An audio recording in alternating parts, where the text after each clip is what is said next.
Hi everyone! Welcome to the next episode of the 4 Wheels Lovers, the episode that's gonna be really controversial. Now, let's say hypothetically that the most of the car enthusiasts, me included, will honestly say that "Oh, those were the times when cars didn't brake." And now, 3 years, 4 at most, and you must buy the next ride, junk the old one.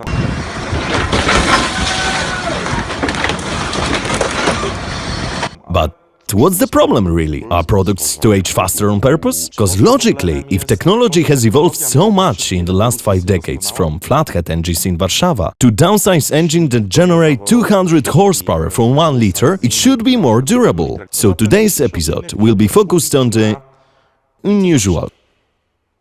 Okay, let's imagine that you go to a car dealer wanting to buy a new car. You spend, let's say, 55,000 euros. And what do you expect? Well, that the car has a warranty and it will arrive and serve you well. So let's imagine that you start a car, drive it and see a message. First servicing, oil change in 2 years after 30,000 kilometers.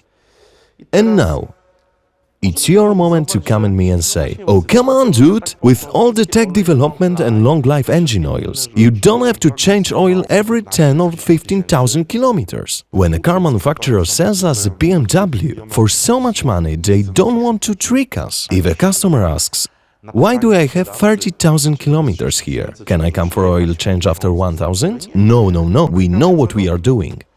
So, in today's episode, I decided to treat myself to a BMW, 55,000 euros, a brand new one from a car dealer. The owner said that there was a message on the dashboard, 30,000 kilometers left till oil change. However, BMW has a system that takes into account one's driving style, and if it's more aggressive, the interval is changed. So, I took the liberty of draining the oil after 20,000 kilometers since the car left the showroom, to verify if the manufacturers really want what's best for us. Now, let's move to my other garage and see for ourselves what we can find inside the oil of such a new engine. Let's go!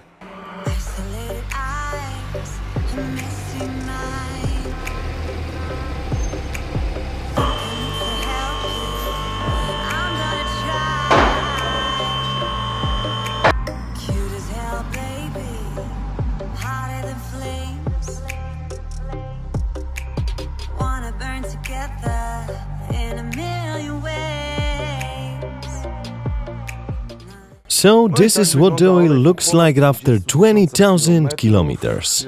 Remember, it was supposed to be changed after 30,000.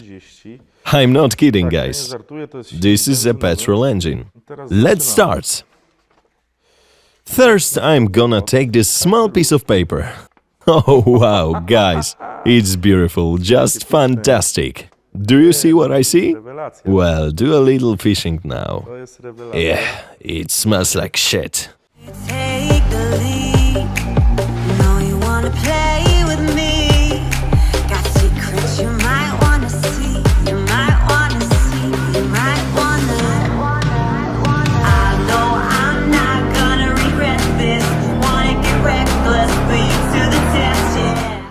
I will be fishing for a while, but have a look at what we have for you next. We will cut it in a sec. Oh yes, we'll check all these wonderful long-life oils, non-running engines and other thingamabobs.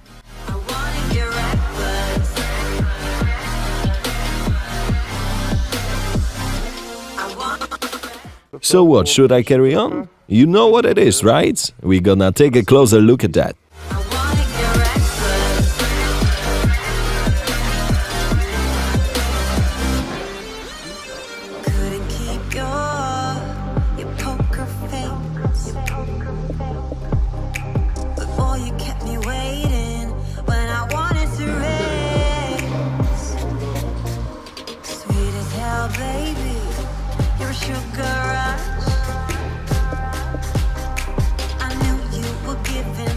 Tell me guys, do you think it's normal?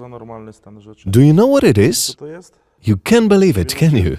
Alright, let me just take this paper sheet so that you know I'm not doing some magic tricks here. Can you see it now? It comes off. Look, Now I will clean it once more. Wipe it with a cloth. Is it clean? Almost. Let's see. Okay. I need to clean it again. The surface is clean. Now it's time for fun. Next we'll move on to the oil filter and see what happened inside.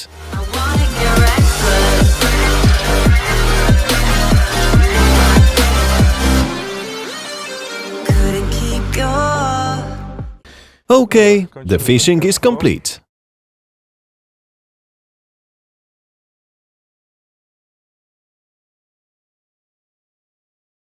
Don't forget that some elements have already been fished out in the last edition.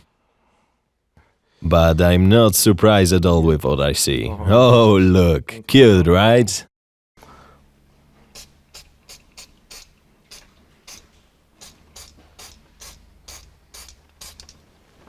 You see that? Oh, this one is nice, right in the middle. Now, this one here. Beautiful. So this is the philosophy of present-day cars manufacturers. Well, interesting. Alright, let's change the subject to oil filters, cause I guess you've seen enough. I will scrap it off with a finger, it just won't come off. These are metallic shavings. Wonder what would happen if I kept it inside for a whole day. I mean, I'm gonna leave it like that for a night anyway, cause I will be filming this episode for 2 days. Look, I cleaned the surface again. Trying to zoom in?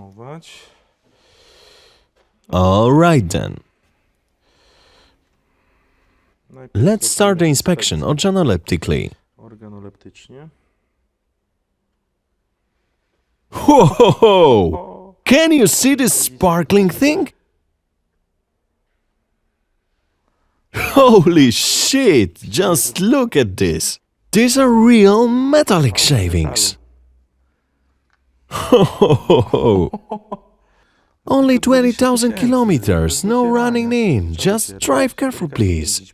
No need for oil change in a car dealership. Now you will come and... Oh, look at that! Wait, maybe I'll take this out. I don't know if it comes off the filter, but... I guess I don't need to prove or show you more. Can you see that?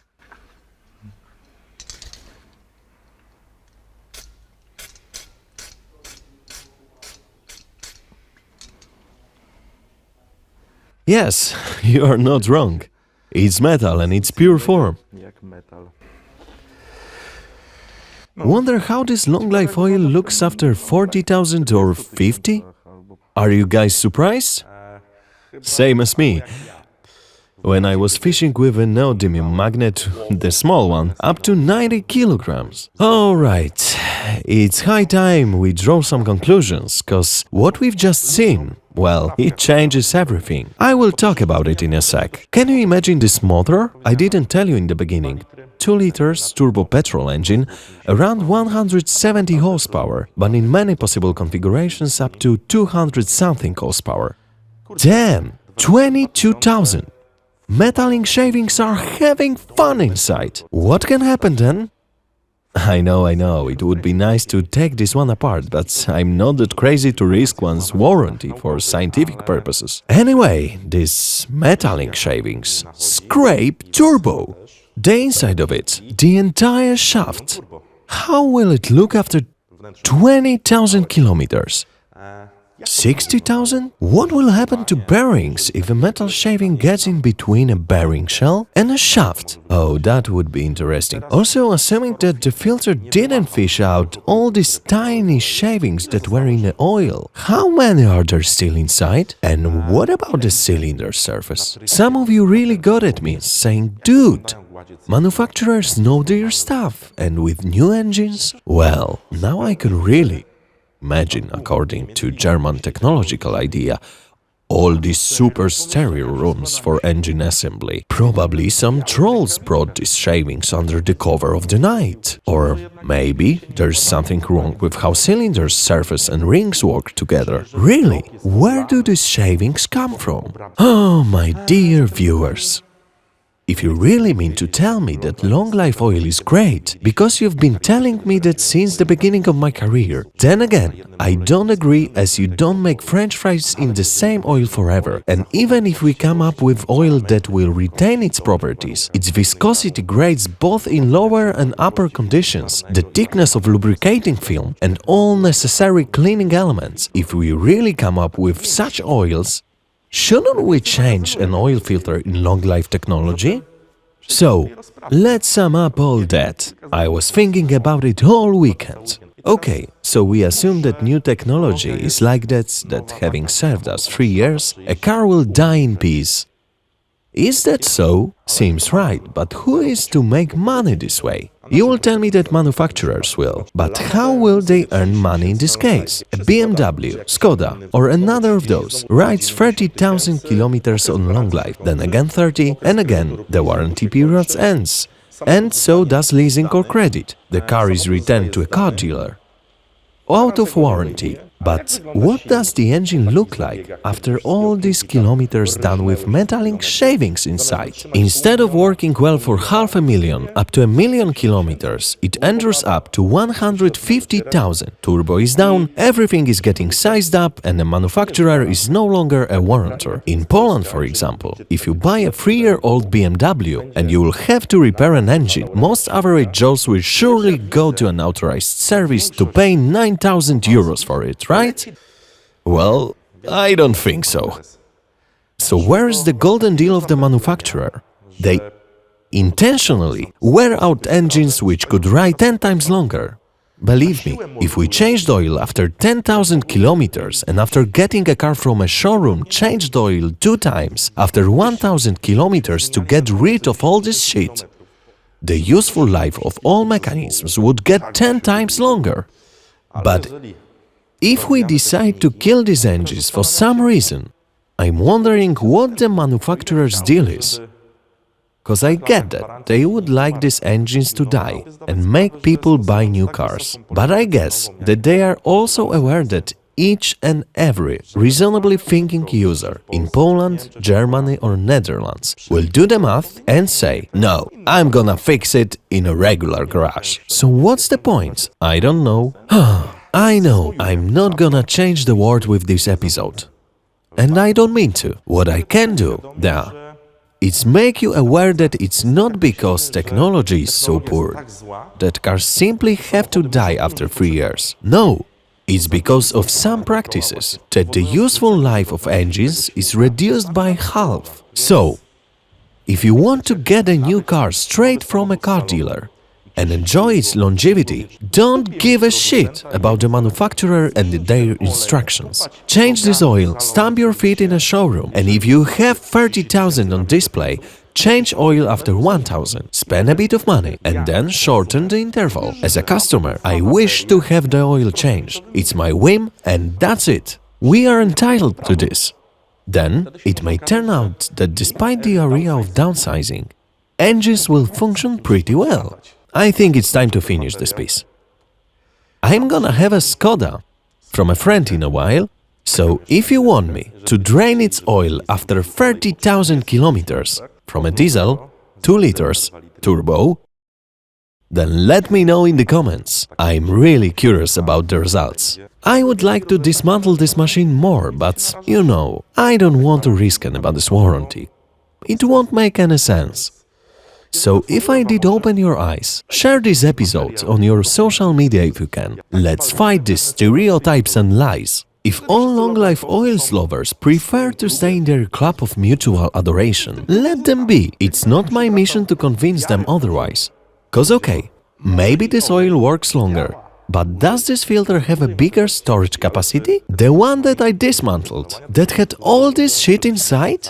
I'm really not sure. Hope I helped. Give the thumbs up, share it, leave a comment, subscribe the channel. When choosing oil, always remember about two parameters: SAE specifications such as 5W30, 10W30, 20W40, and quality ratings like ACEA, API, and so on.